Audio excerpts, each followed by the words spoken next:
आज की कहानी सुनाऊं उससे पहले एक अजीब कहानी आपको बताता हूँ।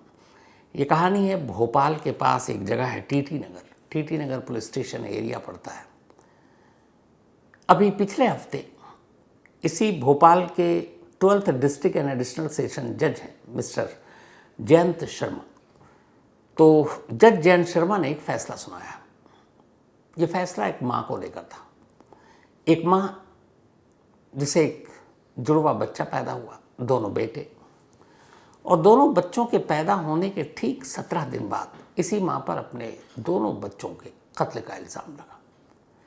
कहानी की ऊँची हुई कि 2022 में सितंबर का महीना एक महिला ने अस्पताल में जुड़वा बच्चों को जन्म दिया।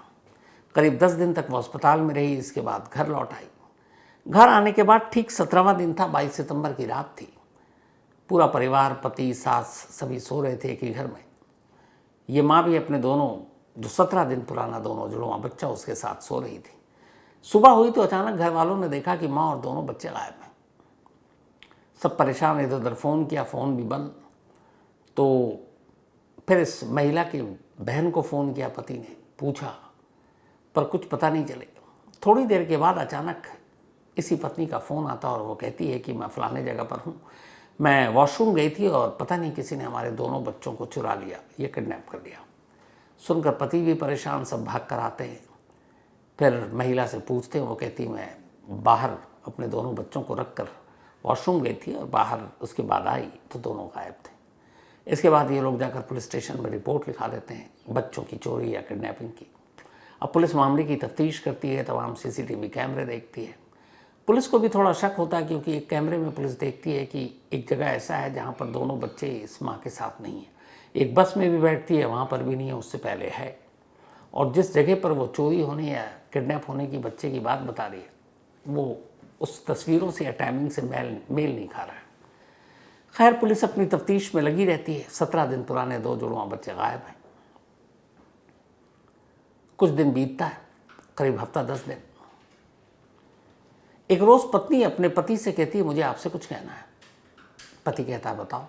उसने कहा, मुझे अपने दोनों जुड़वा बच्चों के बारे में कुछ बात करनी है। तो उसने कहा, बताओ क्या हुआ। उसने कहा, नहीं, मैं जो पूरी बात है वो आपको नहीं बताऊंगी, मुझे आप पुलिस स्टेशन लेकर चलें, मैं पुलिस के सामने ये बात बताना चाहती हूँ। पति परेशान कि ये क्या बात कर रही है, पर वो जिद पर अड़ी रही। उसने कहा, आप मुझे पुलिस स्टेशन ले चलिए। पति अपनी पत्नी को पुलिस स्टेशन लेकर जाता है। अब पत्नी पुलिस के सामने है। पुलिस वाला कहता है, जी बताओ, आप दोनों जुड़वा बच्चों के बारे में क्या जानती हो, क्या बताना चाहती हो। पत्नी अपने पति की तरफ देखती है, वो वहीं मौजूद था। उसने कहा, नहीं, इनके सामने नहीं कहूँगी। पुलिस वाले पति को बाहर कर देते हैं। इसके बाद पत्नी कुछ बताती है। फ़ौरन उसके बाद पुलिस उस पत्नी को अपने साथ गाड़ी में बिठाकर एक जगह पर ले जाती है, एक सुनसान जगह पर, एक निर्माणाधीन इमारत। वहाँ जाती है तो 2 कंकाल मिलते हैं। दिख कर लग रहा था साफ क्यों नहीं दोनों बच्चों के। वो जो जगह थी वहाँ जानवर और सारी चीज़ें थी, तो हालत ख़राब थी लाश की। पुलिस उठाती है, उसके बाद उसको भेजती है। DNA होता है, मैच कर जाता है, पता चला ये वही दोनों जुड़वा बच्चे हैं जो इस पत्नी के हिसाब से, इस माँ के हिसाब से वॉशरूम से बाहर निकली तो गायब हो गया था। असल में पुलिस यहाँ इसलिए पहुंची थी कि जब पति बाहर गया थाने से पत्नी के कहने पर और पुलिस के कहने पर, तो पत्नी ने पुलिस को बताया कि मेरे दोनों बच्चों को किसी ने किडनैप नहीं किया, ना किसी ने उनकी चोरी की, बल्कि मैंने ही उन दोनों को मारा। मैंने उन दोनों का गला घोंटा और गला घोंटने के बाद सारे कपड़े हटाए और वहीं दोनों की लाश फेंक दी और चली आई। बट अब अचानक मुझे लगा कि नहीं, ये बात छुपानी नहीं चाहिए, मेरी अंतरात्मा गवारा नहीं कर रही है, इसलिए मैं आपको ये बता रही हूँ। अब इसके बाद डबल मर्डर का जाहिर सी बात है मामला बना। पुलिस ने केस दर्ज किया, उस माँ उस पत्नी को गिरफ्तार किया, चार्जशीट दाखिल हुई, 3 साल तक मुकदमा चला और 3 साल लंबे इस मुकदमे के बाद आखिरकार 12th district and additional session जज जयंत शर्मा जी ने फैसला सुनाया। उन्होंने उस माँ को उम्र कैद की सज़ा दी। उनका कहना था कि कायदे से सज़ा तो डेथ पेनल्टी यानी मौत की बनती है, लेकिन मौत की सज़ा उसके लिए कम होगी क्योंकि एक झटके में उसके हिस्से में मौत आ जाएगी। उम्र कैद इसलिए ताकि वो जब तक जिंदा रहे उसे एहसास हो। और ये लंबी और कड़ी सज़ा इसलिए भी दे रहे हैं क्योंकि एक माँ और एक माँ को लेकर हमारे समाज में, सोसाइटी में, परिवार में एक जो पहचान है वो अलग है। और यहाँ एक माँ अपने 17 दिन पुराने, 17 दिन सिर्फ जिसको पैदा हुआ है उसे मार डाला। हालांकि पूछा गया उस माँ से कि यहाँ पे ये भी नहीं कि जुड़वा बेटी हुई हो कि तुम परेशान हो। इनकी एक बेटी पहले भी थी, 4 साल की शायद। तो यहाँ तो दोनों बेटे हुए हैं। बहुत सारे ऐसे केसेस हैं जिसमें बेटी पैदा होने पर लोग मार देते हैं, हालांकि अब ये चीज़ें कम हो रही हैं। बट जुड़वा बेटे थे, फिर तुमने क्यों मारा? बार बार ये सवाल उस माँ से पूछा गया। उसने हमेशा एक ही जवाब दिया। उसने कहा मुझे खुद भी अंदाज़ा नहीं कि 22 सितंबर की उस रात हुआ क्या था। मैं सो रही थी, सुबह अचानक उठी, मैंने कहा मैं मायके जाऊंगी और दोनों बच्चों को लेकर निकली। फिर रास्ते में अचानक एक जगह पता नहीं मेरे दिमाग में क्या सवार हुआ और मैंने उन दोनों को गला घोंट कर मार डाला। इसके अलावा उसने कोई वजह ही नहीं बताई। उसने कहा अभी भी मुझे समझ नहीं आ रहा मैंने ऐसा क्यों किया, मैंने अपने हाथों से अपने दोनों बच्चों को क्यों मारा। कोई मोटिव, कोई रीज़न इस पूरे केस में कहीं सामने नहीं आया कि किस वजह से मारा गया, क्यों मारा, एक माँ ने ऐसा क्यों किया। वो यही कहती रही कि अचानक मुझे कुछ हुआ। अब वो अचानक क्या हुआ, इस सवाल का जवाब आज भी नहीं है, जबकि फैसला आ चुका है। तो उसने अचानक मारा। अजीब वारदात, अजीब कहानी इसे कहें। अब आते हैं आज की कहानी के ऊपर। लास्ट थर्सडे की बात है। नवसारी एक डिस्ट्रिक्ट है। इसी नवसारी में एक राइस मिल है, माँ आशा राइस मिल। ये नेशनल हाईवे के करीब, और ये राइस मिल दशकों से बंद है, यानी अब ये खंडर हो चुका है। यहाँ अब कुछ होता नहीं, सुनसान रहता है। इसीलिए कोई शख्स गुजर रहा था इसी राइस मिल के करीब से। अचानक उसे राइस मिल में एक लाश नज़र आती है। लाश देखकर वो पहचान गया ये एक लड़की की लाश है। कपड़े गायब थे, आधे कपड़े थे, आधे नहीं थे। लाश की हालत देखकर वो घबरा गया। इसके बाद फ़ौरन उसने पुलिस को खबर दी। पुलिस मौके पर पहुंचती है। जब मौके पर पहुंचती है तो वहाँ उसको एक डेड बॉडी मिलती है। पुलिस लाश को अपने कब्जे में लेती है। लाश की कुछ बची खुची जो तस्वीर थी, शक्ल थी, उसको लेकर आसपास के पुलिस स्टेशन में मैसेज देती है। फिर फोटोग्राफ सर्कुलेट कराती है कि अगर कोई गायब है तो बताओ। तभी एक महिला जिसका नाम नफीसा है वो पुलिस के पास पहुंचती है और कहती है कि साहब मेरी एक बहन है जिसका नाम सुहाना शेख है और वो करीब 2-2.5 महीने से गायब है। पुलिस ने पूछा कि ये है वो लड़की जिसे हमें लाश मिली। उसने तस्वीर देखी और कहा कि हाँ यही मेरी बहन है सुहाना, और ये 2-2.5 महीने से गायब थी। अब पुलिस ने पूछा कि ये सुहाना कौन है, क्या थी, कहाँ से गायब हुई। तो उसने कहा कि असल में सुहाना की शादी करीब 7 साल पहले हो चुकी थी। जिससे शादी हुई उसका नाम फैज़ल नासिर पठान था। इनका एक बेटा भी है 4 साल का। लेकिन 1 साल पहले इन दोनों के रिश्ते ख़राब हुए और बीते 1 साल से ये दोनों अलग रह रहे थे। तो उसकी बहन सुहाना जो है अब नफीसा के पास आ गई और वहीं रहने लगी। हालांकि बीच बीच में कभी कभी फैज़ल नासिर पठान आता था मिलने के लिए सुहाना से, लेकिन पिछले 2.5-3 महीने से या 2-2.5 महीने से वो गायब थी।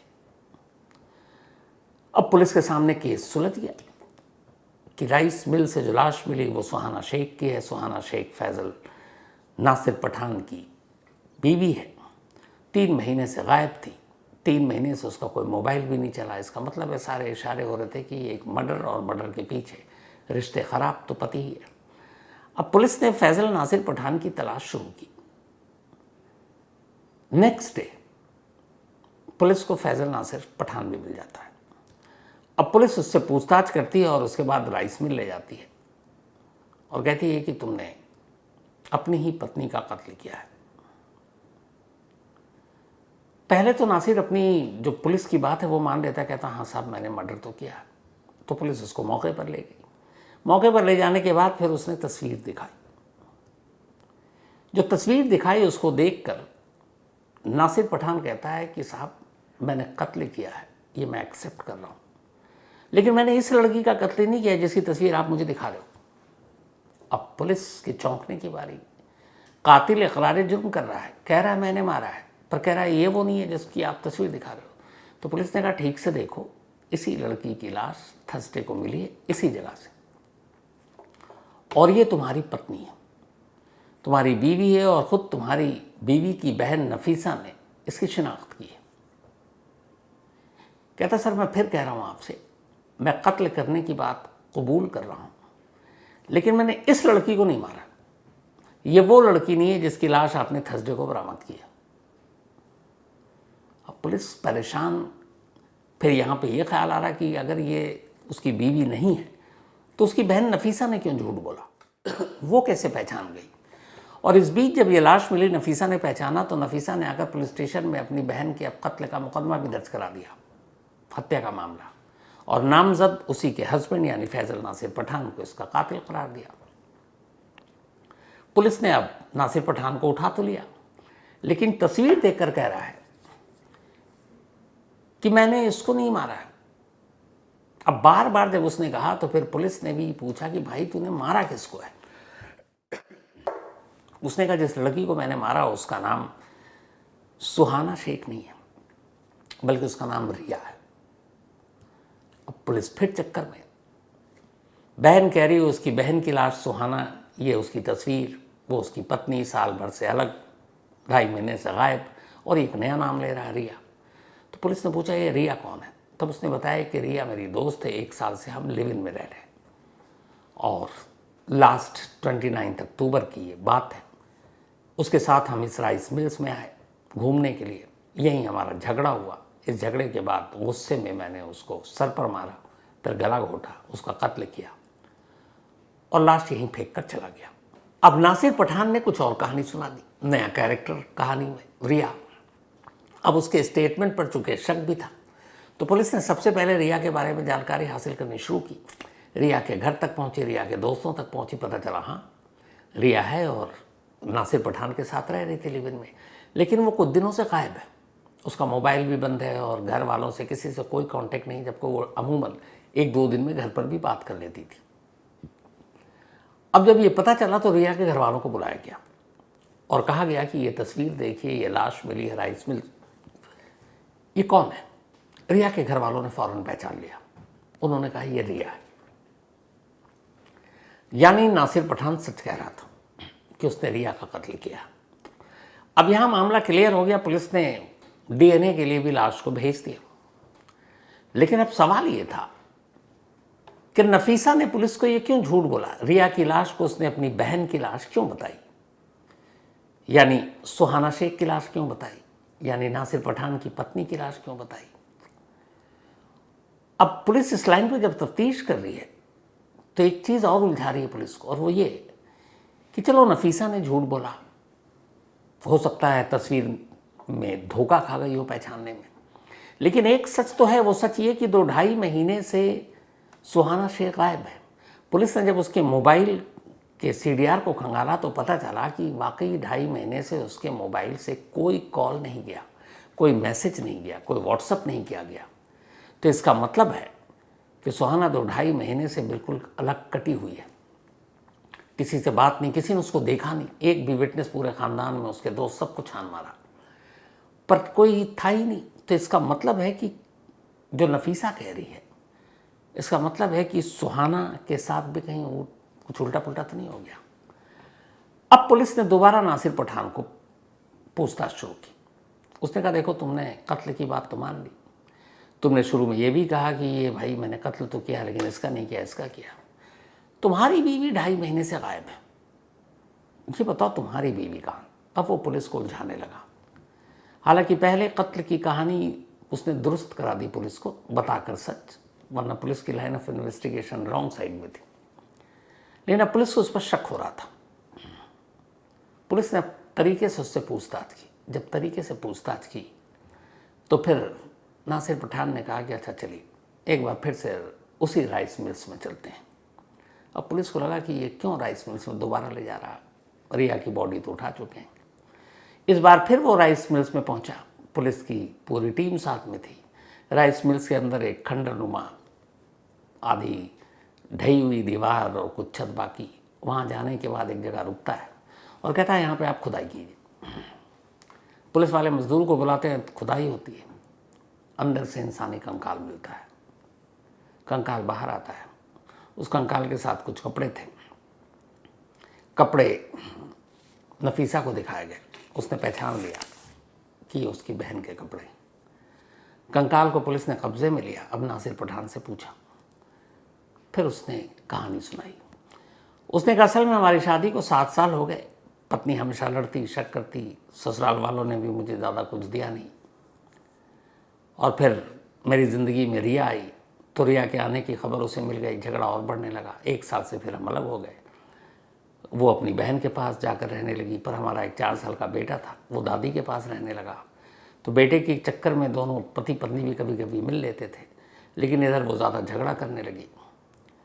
तो फिर एक रोज़ मैं गया घर, उसको साथ लिया और इसी राइस मिल्स में लाया। उससे आखिरी बार बात की, झगड़ा वैसे ही का वैसे ही।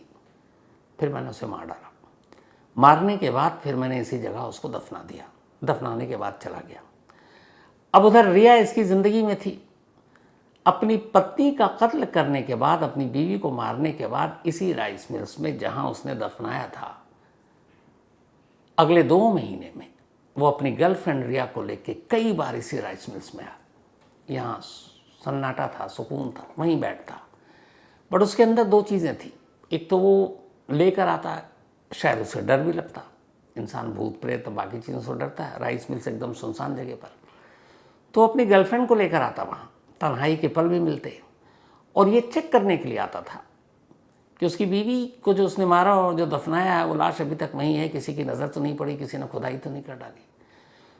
तो बीवी के कत्ल के बाद अपनी गर्लफ्रेंड के साथ उसी मौका वारदात पर कई बार वो गया, सिर्फ चेक करने के लिए कि उसका वो राज अब तक बाहर तो नहीं आया।